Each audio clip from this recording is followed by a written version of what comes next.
All right, fourth grade. Today, you are going to take your Zentangle flower that you made and you are going to add value. You are going to add tints and shades to your flower by using watercolor paint or colored pencil. If you're using colored pencil, just start by drawing very softly and then slowly work your way to drawing harder and harder, and it will increase the pigment and it will increase how dark the color is. If you are using watercolor, you're going to do a similar thing. You're going to start with a little bit of paint and a lot of water, and then work your way up to a lot of color and a lot of paint and less water, and then start adding black till you get to the edge of the page. Here's a finished one. I did do this with watercolor paints. You can use watercolor paints and get very similar. Just watch the rest of this video.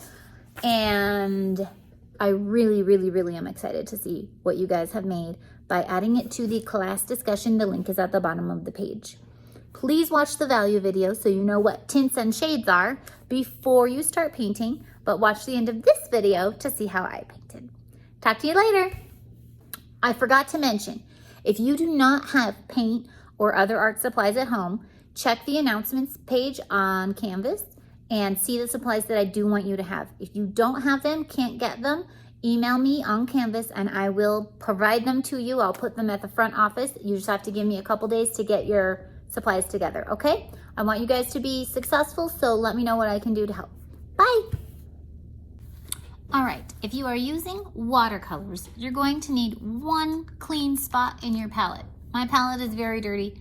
I just added a little bit of water and cleaned that out so that I can use that spot to mix my colors. This is not the best paint you could use. You could also use regular tempera paint or acrylic paint and start with white and slowly add in your color. But since I only required watercolors for this course, this is probably your best bet. So your first row of color is going to be very light. As you go around, your first row will be very light. So choose your color, put a little bit of water in your palette, and I think I'm gonna do blue. So I'm just gonna get a tiny bit of blue, like so little, so that my water is very light. It's almost clear, okay?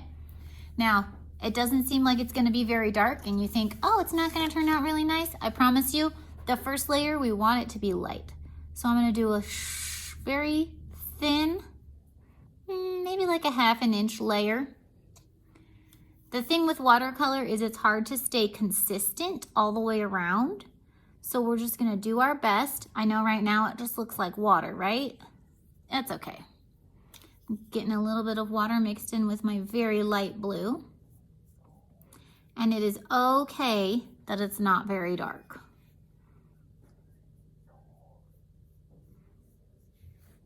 Maybe mix a little bit. I seem to be getting a little bit of brown mixed in there. Okay, that's okay. I'm gonna rinse my brush, get that brown out of there. I don't know why there was any brown in that spot of my palette. It's very important that that part of your palette is clean so you don't get other colors. Now I'm going to add a little bit more blue to the water. So I've got some water. I'm gonna add a little bit more blue. I wanna be able to see the blue a little bit. Now, if you're doing a different color, it'll be a little bit different. I still don't want it too dark. Okay, I can definitely see the difference between these two colors. Slowly going around.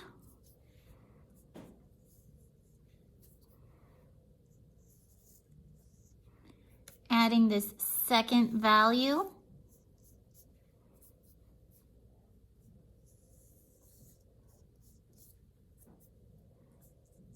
All right, and you can see the difference between those two values. And I'm gonna keep going, adding a little bit more blue every time. I don't want it to be all the way blue straight out of the color yet, because I need to have room for lots of different values here. And you can make your values a little bit thicker if you'd like, each row of value. It just depends on how many rows you want to do.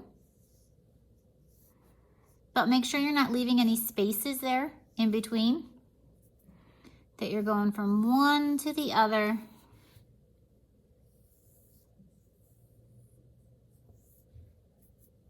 without any gaps. Okay, add a little bit more blue.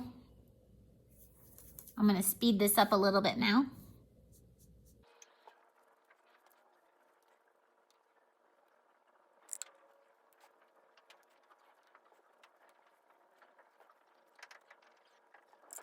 The level where I'm ready to just use plain blue, and you can see that I've got different values of blue. I've added a lot of water and a little bit of blue, and I'm moving up to now, just like plain blue, I definitely still need water in my paint. However, I don't need to mix it in the palette anymore for now. Next, I'm going to be adding black, but for just this next one, I'm just gonna go straight into the blue, and you can definitely see the difference between those two values.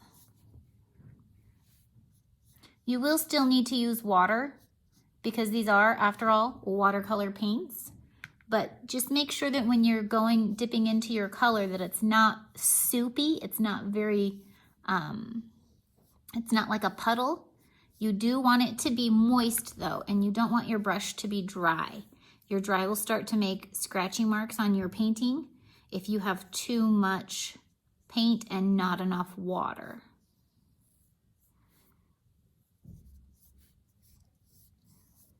All right, so we did our tints, which are our light colors. We did our hue, which is just the plain color, and now we're moving into the shades. So I'm gonna move my paper around so you can see what's happening here.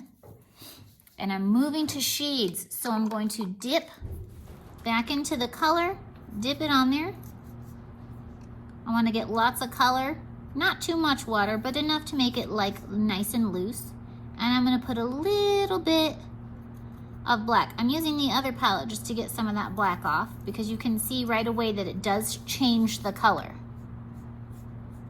Now, as you're putting it on, you might not think it's changed very much, but when it dries, you will definitely see the difference. It's a lot calmer. The color is a lot kind of gray, which we also call a tone. Because this is watercolor, so it's already got the water, which makes it light. And then you add the black, so sometimes it does go a little bit gray.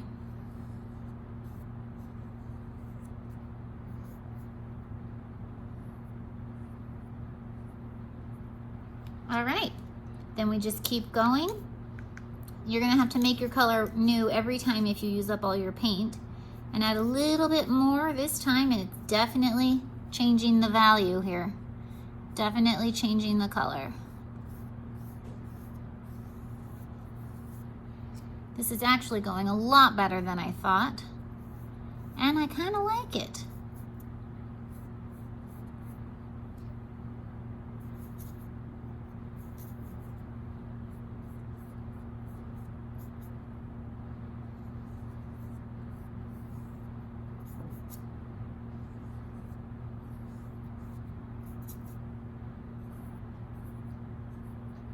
All right, now we're gonna add more blue again.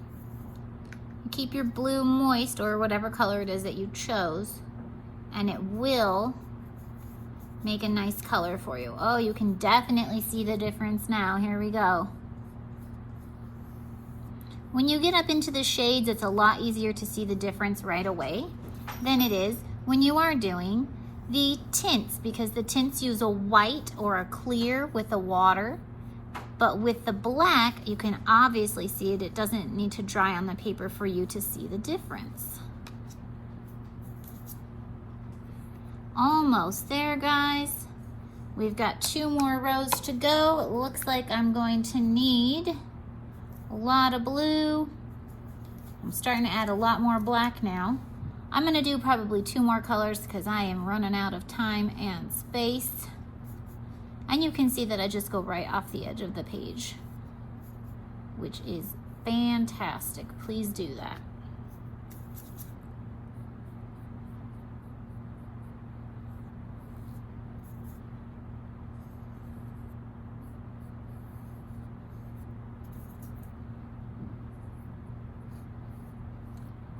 And then I'm gonna go to just straight, almost straight black for my last one.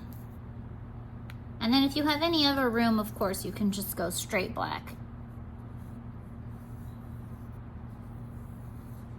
You want it to be a nice dark shade of your color. Again, if you chose a different color, it will look different. Yellow tends to go a little bit brown as you're adding the black. Blue looks really nice. Green looks pretty good. Purple is so dark, sometimes it's hard to tell that you've added a lot of black. And orange also goes brown. So I would probably recommend a cool color. Those tend to look the best. And I'm just adding straight black to the very edge corner.